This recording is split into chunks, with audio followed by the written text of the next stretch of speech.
absolutely riveting stuff, very, very funny. I mean, my feet were in the air a couple of times. It was so funny what was coming out.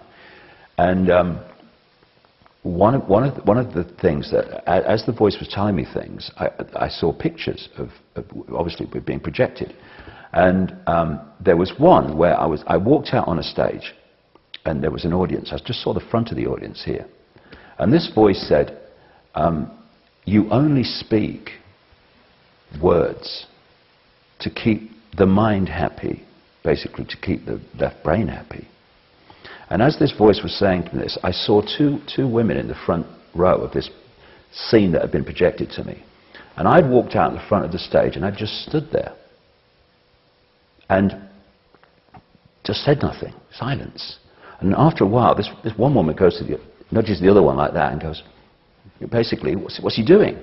And the voice, so funny when it was said, because it came out of nowhere.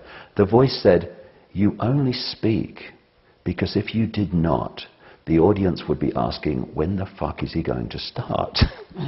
And that actually carries a profound kind of understanding, because the real communication between all of us is unspoken. And this is very good news, and this is what I would impress upon people. The more you speak your truth, even if people are not listening, you're changing or offering a vibrational field which other people can tune into. You know, when I look at the speed at which people are awakening, it's not just because of information on the internet. It's not just because of information in my books or someone else's books. There's something massive going on vibrationally, which fits totally with what I got through that iCKE in 1990, which was, there is a spiritual revolution coming, and it's taking the form of a vibrational change. I can see it. In 1990, no evidence. Now, I mean, please, you can see it. I had people come up to me in LA when I spoke there recently, saying I was absolutely a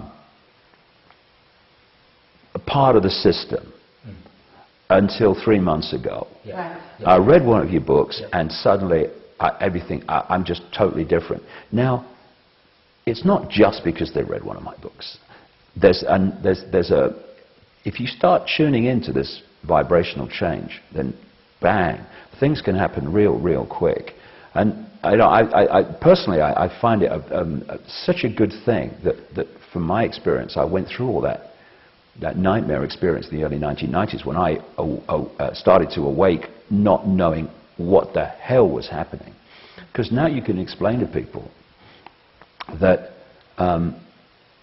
if you have an energetic construct here, which was you believing everything was real and the system was serving you and this is the cutting edge of human evolution and all this nonsense, that vibrational field is vibrating your state of being out, and it will draw to you people, places, ways of life, experiences, etc., locations which fit your inner self, because the outer self is a projection of the inner self.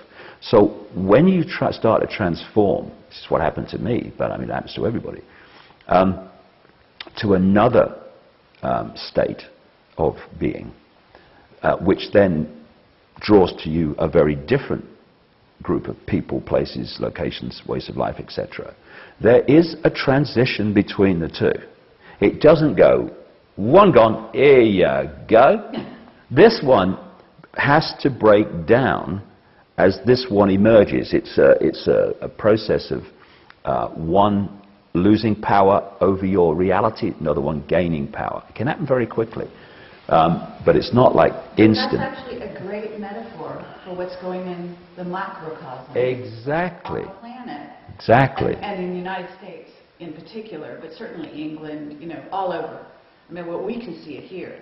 I mean, what's happening here with the economic, you know, downturn, and with people losing their houses, you know, their shells, if you will, change their lives. I couldn't agree more. And the more you resist, I think, the more destruction is going to happen. The less you resist, the quicker, you know, the destructive phase is over and you can actually start climbing back up. Exactly. In your case, you were quite extraordinary in the sense that you had this radical change in your life. Almost, you know, you went from, you know, black to white. Almost, there was almost no downtime for you, it sounds like, although you said for 3 months. 3 months was the big downturn. But that's extraordinarily quick, you know, especially in the 90s. Today, I think this is happening to people, and they are going through a quicker transition. And in some ways, there's also reason for that, because you and people like you have made it easier for those that are following now to go through the changes. I hope so. Wading through a veil. I hope so. I mean, I get such satisfaction when people say that they were helped in understanding what was going on. And you're absolutely right. I mean, you know, I talk about this a lot now, because between that, the old self, and all that it projects in what we call the physical experience, and the new self, which projects something else, there is apparent chaos. Relationships break down, you lose your job, you can lose your house, and all this stuff. And if you live that as a physical, I am a human body experience, then it's very, very challenging. If you see, look, this is where I want to go, and you realize that this is the transition to get there, then you can encompass the unpleasant experiences as just that, an experience, which you're going through to get to somewhere. And quite right,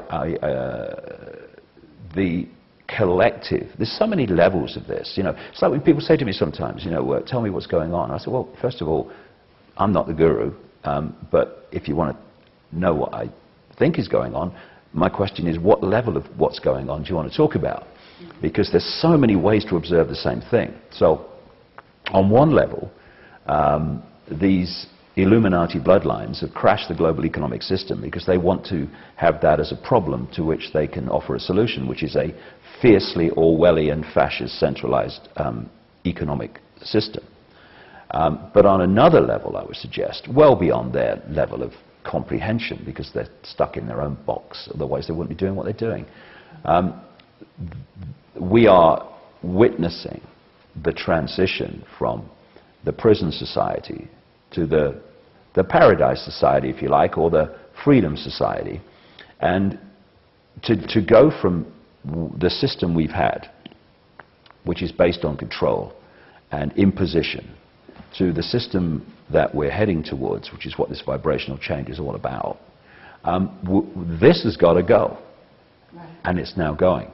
And if people, and it's easy to say this, it's easy to say these apparently trite things when you know, you got a knock on your door saying you're leaving your house today.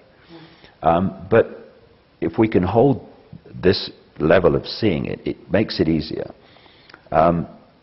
We're going through this process where it's all breaking down, and if we can encompass it as what it is, which is a collective experience to get to where we'd like to go, a world of freedom, a world of kindness, a world of love, a world of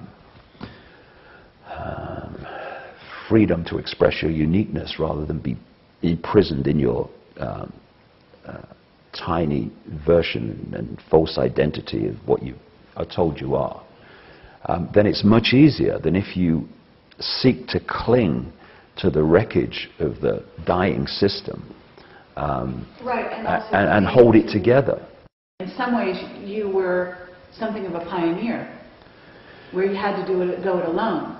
I imagine that you must have much more support now from everywhere, just in the way that Kerry is describing, than you did when you really felt that you were alone going down the rack. Yeah, it's funny though, Jim, because I mean, there's so many things I like to talk about that you just brought up, because I think it's very, very important.